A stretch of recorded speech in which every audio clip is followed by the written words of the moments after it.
Time हम लोग qualified teachers को चांस नहीं देते हैं टीचिंग करने के लिए, और स्टेट गवर्नमेंट का पॉलिसी है 1 स्टूडेंट 1 टीचर 25 स्टूडेंट्स। एडीसी में स्कूल में 3 टीचर 10 स्टूडेंट्स, 2 टीचर को ट्रांसफर करें 50 फोन आता है। आई अर्ज, यहां में ईएम है, पूरी जिंदगी तो आप ईएम नहीं रहेंगे ऑनरेबल ईएम, लेकिन लोग याद करेंगे कि आपने स्टूडेंट के बारे में ज्यादा परवाह किया, वो फोन कॉल के बारे में ज्यादा परवाह नहीं किया। एक्शन लेना पड़ता है, और अगर एक्शन नहीं ले सकते हैं तो आप फोन ही उठाना बंद कर दीजिए। लेकिन पार्टी के नाम में, वोटिंग के नाम में ये प्रेशर को लेना, we are committing a sin. हम लोग we are committing a sin on our next generation. Honourable chairman, this education is one, ये एजुकेशन अगर हमने ये सिस्टम को ठीक किया एडीसी, मरने के बाद भी लोग बोलेंगे कि कुछ किया, as opposition, as ruling, whatever, लेकिन हमको लॉन्ग टर्म एक विजन होना पड़ता है। पॉलिसी क्या है, बजट क्या है, और अगर प्रेशर डालना है तो हम सबको मिलकर एक साथ प्रेशर डालना चाहिए। मैं दिल्ली में गया हूं, मैंने बात उठाया है कि अगर आप हमको 100 करोड़ दे तो हम लोग जो एग्जिस्टिंग टीचर्स हैं उनको वीआरएस दे सकते हैं। जब वो लोग वीआरएस लेंगे तो हम लोग नए यंग जनरेशन को, क्वालिफाइड टीचर्स को चांस दे सकते हैं। एजुकेट स्कूल, आज एडीसी में 18 स्कूल है जहां में टीचर स्टूडेंट्स नहीं है।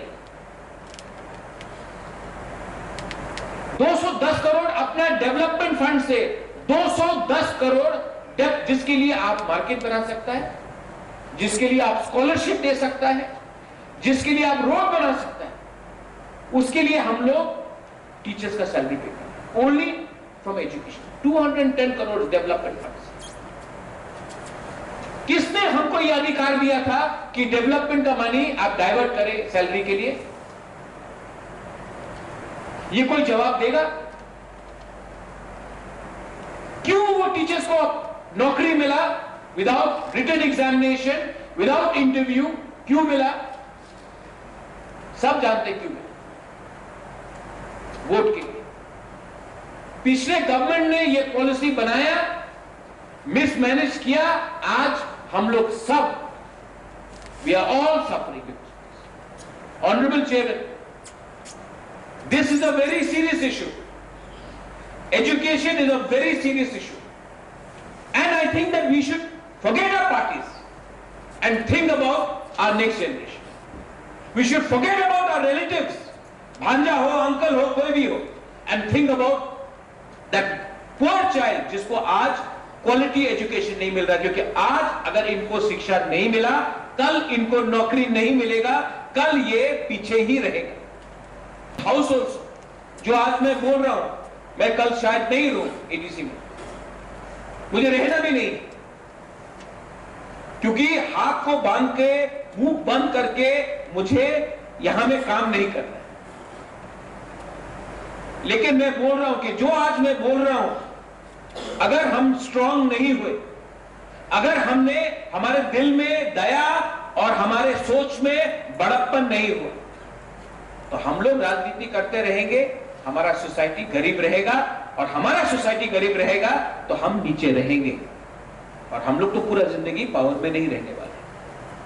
ट्रांसपेरेंसी लाने के लिए कोशिश किया, लेकिन जितना भी करता हूं, सिस्टम हमको काम करने नहीं देता, और इसमें किसी को ब्लेम करने का दरकार नहीं है। We are ourselves to be blamed. हम लोग सब in this house, we all should hand ahead and shape. यहां में कोई चेंज करने का कोशिश करता है, और आप लोग हमेशा हमेशा सिस्टम को टेढ़ा करके बदलाकर हमको रियल लोगों को, जो क्वालिफाइड लोग हैं, उनको चांस देंगे। कोई हमको हेल्प नहीं करने वाला. God is not going to help us. Nobody is going to help us because our hearts are not pure, our thinking is not clear, and our minds are corrupted. And this goes to everyone, sitting or outside. मैं और ज्यादा दिन नहीं रहने वाला हूं. मुझे frustration है, मुझे घुटन है. और जिस दिन मैं जाऊंगा आप लोगों को याद होगा कि एक आदमी सिस्टम को क्लीन करने आया था, आपने उसको ही दबा कर रखा. लेकिन education is one. Honourable chairman, यहां में अच्छे लोग भी हैं. There are good officers also. To all of you, आपको मैं हाथ जोड़ के मैं बोलता हूं, बच्चे लोगों का भविष्य को बर्बाद करके थोड़ा पैसा कमाने से, यंग लोगों को, लड़का लड़की को जो क्वालिफाइड है उनका भविष्य को बर्बाद करके थोड़ा सा पैसा कमाकर आप पाप कर रहे हैं. क्योंकि अकेला एक इंसान या 2-3 लोग नहीं बदल सकते सिस्टम. प्राइवेटली हम लोग सब अग्री करते हैं, पब्लिकली हम लोग सब डिसएग्री करते हैं. लेकिन जो हो रहा है ऐसा चलेगा तो तिपरासा का कल्याण नहीं होगा. Thank you so much. बेलाइन हम